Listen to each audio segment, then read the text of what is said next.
नमस्कार दोस्तों, इस वीडियो की शुरुआत में मैं कुछ कहूं उससे पहले मैं चाहता हूं कि दिल्ली से बीजेपी के सांसद प्रवेश वर्मा का एक वीडियो आप देखिए और इस वीडियो में जो कुछ वो कह रहे हैं एक एक शब्द को गौर से सुनिए जरा। और ये दिल्ली के बीजेपी के सांसद हैं, इसको दिमाग में रखते हुए सुनिए। जहां जहां ये आपको दिखाई दे, मैं कहता हूं अगर इनका दिमाग ठीक करना है, इनकी तबीयत ठीक करनी है तो एक ही इलाज है, वो है संपूर्ण बहिष्कार। आप इस बात से सहमत हो? हाथ खड़ा करके बोलो सहमत हो और मेरे साथ बोलो, हम इनका संपूर्ण बहिष्कार करेंगे। हम इनके दुकान रेडियो से कोई सामान नहीं खरीदेंगे, हम इनको कोई मजदूरी नहीं देंगे। आप एक काम कर लेना, बस ये इनका इलाज है। सुन लिया आपने? प्रवेश वर्मा दिल्ली में सरेआम दिन दहाड़े एक कार्यक्रम में हिस्सा ले रहे हैं, सामने भीड़ है, कट्टर हिंदुत्ववादी माहौल है और सांसद महोदय कह रहे हैं, लोगों से अपील करते हुए एक तरह से कसम खिला रहे हैं या संकल्प दिला रहे हैं। कह क्या रहे हैं? वो कह रहे हैं इनका दिमाग ठीक करना होगा, इनकी तबीयत अगर ठीक करनी है तो इनका एक ही इलाज है, संपूर्ण बहिष्कार।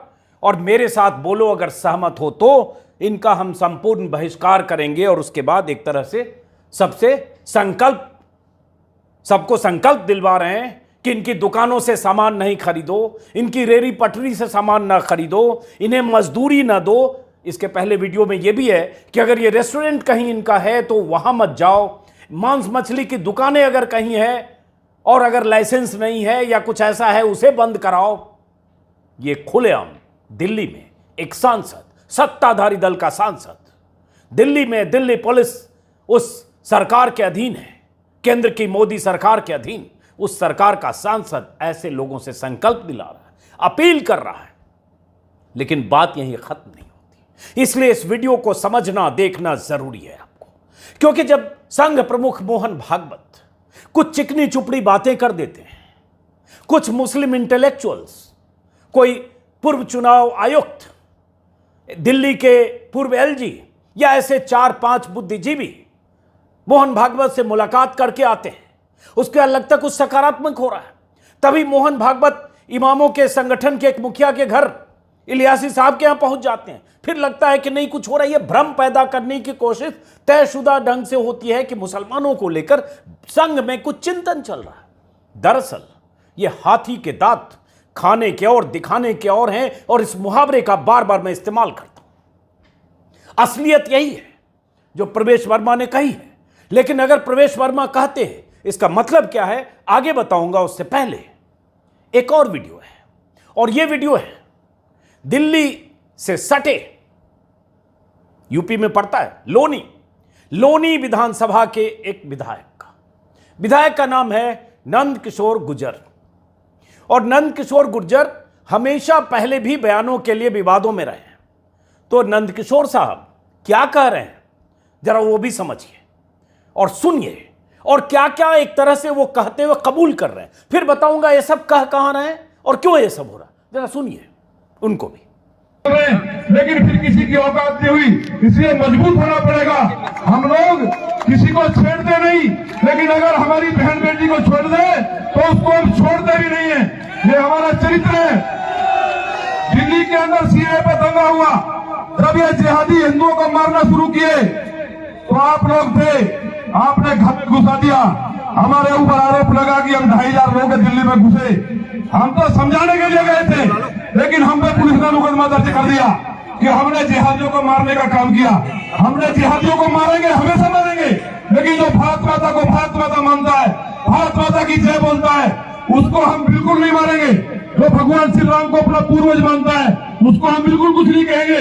लेकिन जो हिंदुस्तान के अंदर आतंकवाद फैलाएगा, जो यहाँ इस तरह की हिंसक घटनाओं को अंजाम देंगे, आज के बाद कोई घटना ना हो, ये संकल्प आप लीजिए, जाना एक दिन जरूर है, ये संकल्प लीजिए। और अगली योजना जो भी हो, जो भी संगठन की योजना यहाँ से बनती है, नौनी से 50,000 आदमी, बड़ी बात नहीं कह रहा हूं मैं, आपको लग रहा होगा 50,000 आदमी जहां कहोगे नौनी से आएंगे आपके लिए। पहले भी दिल्ली में आए थे। सुन लिया आपने, ये लोनी के विधायक नंद किशोर गुर्जर और लोनी के विधायक, बीजेपी के विधायक जो कह रहे हैं, और उससे पहले अपने दिल्ली बीजेपी के सांसद को सुना। दो अलग अलग बातें, एक कि इनका बहिष्कार करो, सांसद ने कहा, लेकिन उससे 4 कदम आगे जाकर जो विधायक महोदय कह रहे हैं, इसमें एक स्वीकारोक्ति भी है, एक चेतावनी भी है। स्वीकारोक्ति क्या है? इनके इस बयान को अगर आपने गौर से सुना होगा, इसमें इन्होंने कहा है कि दिल्ली में दंगा हुआ, हम पर आरोप लगे कि हम 2,500 लोग लेकर दिल्ली में घुसे, हम पर मुकदमा कर दिया गया, हमने जिहादियों को मारने का काम किया और हम जिहादियों को मारेंगे, हमेशा मारेंगे। जो राम को पूर्वज न मानता हो उसको नहीं मारेंगे, बाकी जिहादियों को मारेंगे, और इनके लिए मुसलमान जिहादी हैं। एक बात। दूसरी बात इन्होंने क्या कही कि इन्होंने कहा कि आज के बाद लोनी में कोई घटना ना हो, यह संकल्प लीजिए। माफ करें, आज के बाद कोई घटना ना हो, यह संकल्प लीजिए। अगली योजना जो भी हो, गौर से सुनिएगा जो उन्होंने कहा, अगली योजना जो भी हो, जो भी संकल्प योजना बनती है, लोनी से 25,000 50,000 आदमी आपके लिए आएंगे। लोनी से 50,000 आदमी आपके लिए आएंगे। जब दिल्ली में जरूरत पड़ी, हमने दिया 50,000 लोनी से आएंगे। एक विधायक सुंदर नगरी में जो दिल्ली में है, लोनी जो यूपी में बॉर्डर पर है, वहां का एक बीजेपी विधायक वहां उकसाने के लिए लोगों को कहता आप संकल्प लीजिए और जो भी योजना होगी उसके लिए हम 50,000 आदमी दिल्ली में लोनी से लाएंगे। और उसके पहले हम दिल्ली दंगों में 2,500 लेकर गए थे। तो 2,500 लोगों को लेकर दिल्ली दंगों में ये लोग क्या करने गए थे? इन पर मुकदमा हुआ, लेकिन सलाखों के पीछे उस दंगे में कौन लोग हैं? कौन लोग हैं जिन्हें 2 साल बाद, 1.5 साल बाद भी जमानत नहीं मिली है, लेकिन ये महाशय एक तरह से कबूल कर रहे हैं कि मारने गए थे। खुद कह रहे हैं कि हम मारने गए थे और मारेंगे। एक ये विधायक, एक और सज्जन है कोई संत महंत टाइप के चोले में, वो भी चुन चुन कर मारने की बात कर रहे हैं। और ये सब हुआ है दिल्ली में, सुंदर नगरी में, दिल्ली पुलिस अमित शाह के अधीन। और ये हुआ तब है जब मैंने शुरू में कहा मोहन भागवत की मेल मुलाकातों से एक भ्रम की स्थिति पैदा हो रही है, यह करने की कोशिश होती है, ऐसा जैसे नैरेटिव होने लगता है, कुछ बदल रहा है क्या संघ। उसके बाद ये हुआ, और इसके पीछे का बैकग्राउंड क्या है, क्यों हुआ, और क्या इसके पीछे कोई आगे की प्लानिंग है? क्योंकि गुजरात में चुनाव होने हैं 2 महीने बाद। कोई मंशा है क्या? क्या उसी तरह से दिल्ली में दंगे की कोई तैयारी या ऐसा उकसावे वाली ऐसी स्थिति बन रही है क्या? दिल्ली के दंगों के दौरान क्या हुआ था? कैसे कपिल मिश्रा की मौजूदगी में कपिल मिश्रा ने एक डीसीपी के बगल में खड़े होकर एक बयान दिया था, आप सबको याद होगा। उस दौरान, उसके पहले अनुराग ठाकुर का बयान, गोली मारो सालों को, यह सब हम देख चुके हैं। और उसके बाद दिल्ली के दंगों में कैसे 53 लोग मारे गए, मरने वालों में 40 मुस्लिम, 13 हिंदू, और जितने सलाखों के पीछे बंद हैं उसमें ज्यादातर मुस्लिम हैं। अब यहां जो हुआ है, मामला क्या है? मामला यह है जो मैं वेबसाइट्स में और अखबारों में देखा, और उस मामले को कैसे हिंदू मुस्लिम का रंग दे रहे हैं। यह कार्यक्रम हुआ था सुंदर नगरी, और वीएचपी की तरफ से, विश्व हिंदू परिषद की तरफ से कार्यक्रम था, आक्रोश सभा या हिंदू सभा जो भी कहें। मकसद यह था कि वहां के लोगों को उकसाएं। वजह यह थी कि 1 अक्टूबर को मनीष नाम के एक लड़के की वहां हत्या हुई।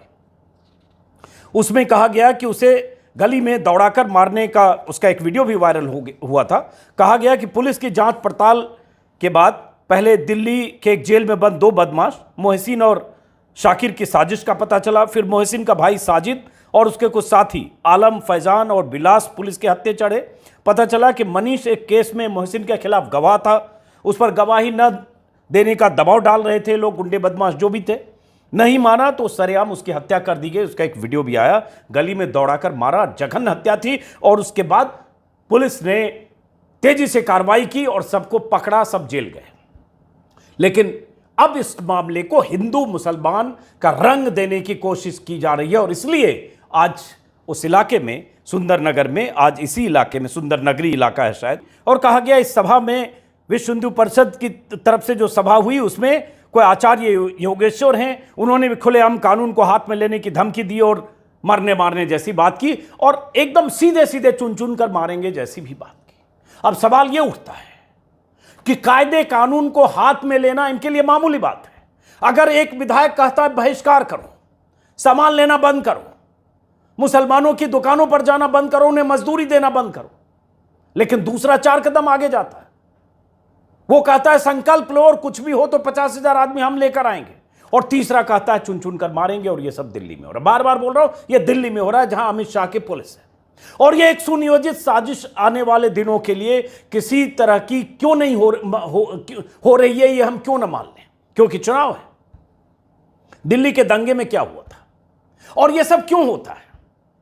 क्योंकि ऊपर से नीचे तक, ऊपर जो बैठे लोग हैं, अगर वो रैलियों में भाषण ऐसा देंगे कि कपड़ों से आदमी पहचाना जाता है, अगर गृह मंत्री यह भाषण पीएम मोदी का था, अगर गृह मंत्री भाषण देंगे दिल्ली में चुनाव के पहले कि हां इतनी जोर से बटन दबाना कि करंट शाहीन बाग में लगे, वो मंत्री जो अभी सूचना प्रसारण मंत्री अनुराग ठाकुर अगर कहेंगे गोली मारो सालों को, तो उसके बाद सांसद अगर ऐसी बात कर रहा है, विधायक ऐसी बात कर रहा है, तो क्या समझें और क्यों न मतलब निकाला जाए कि देश में ऐसी स्थितियां बनाई जा रही है, ऐसी स्थितियां, ऐसी पटकथा लिखी जा रही है और हर चुनाव के पहले यह होता है, ऐसी कोशिश होती है कि हिंदू मुस्लिम के बीच दंगा हो जाए या दंगे जैसा माहौल हो जाए या इतना तनाव हो जाए जिसका राजनीतिक फायदा इन्हें मिले और इनकी राजनीतिक जमीन पर अपनी रोटियां सेक सके, इनकी फसल लहलहा सके। और उसके बाद दंगों में होता क्या है?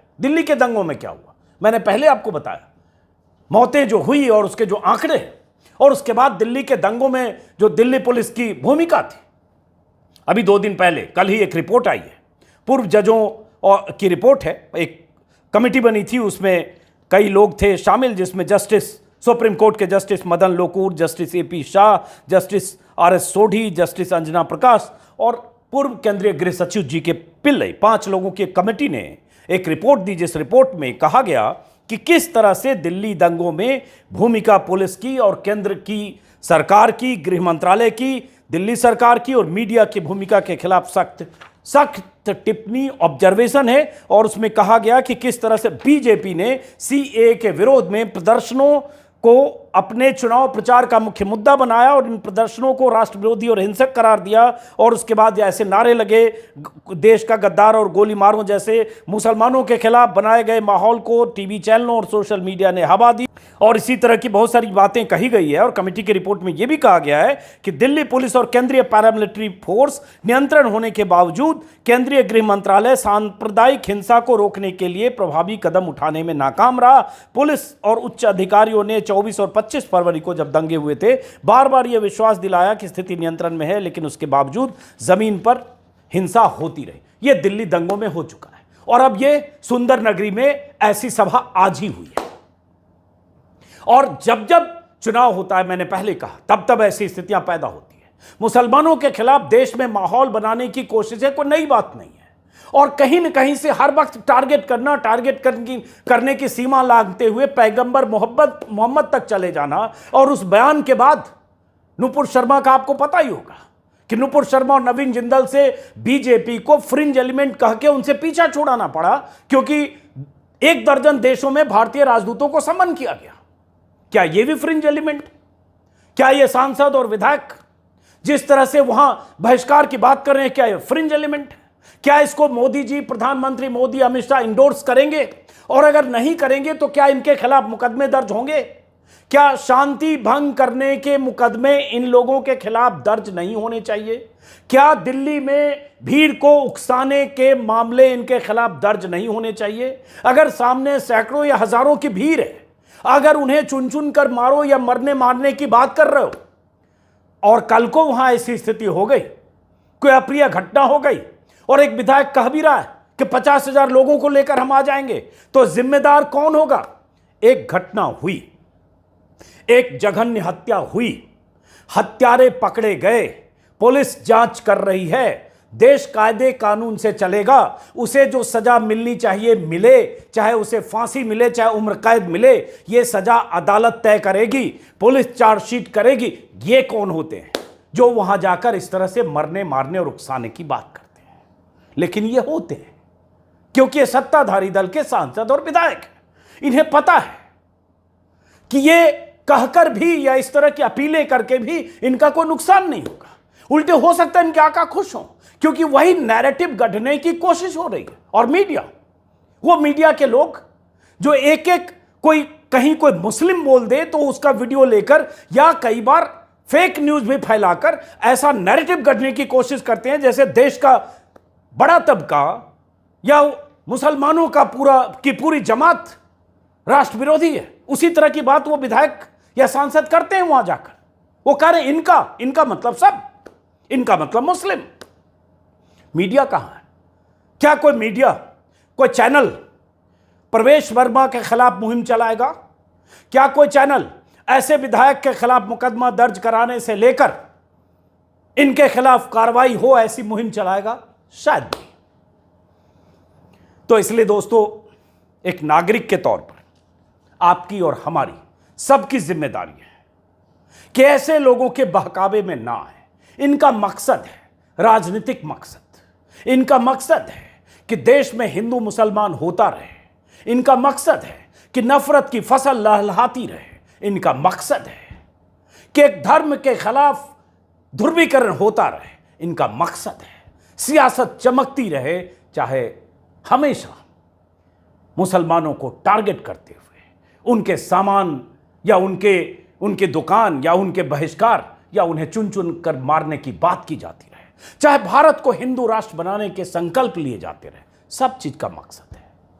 लेकिन आप हिंदू हैं या मुसलमान, क्या आप उस ट्रैप में फंसते हैं, फंसेंगे या समझदारी से काम लेंगे? ये तय आपको करना है।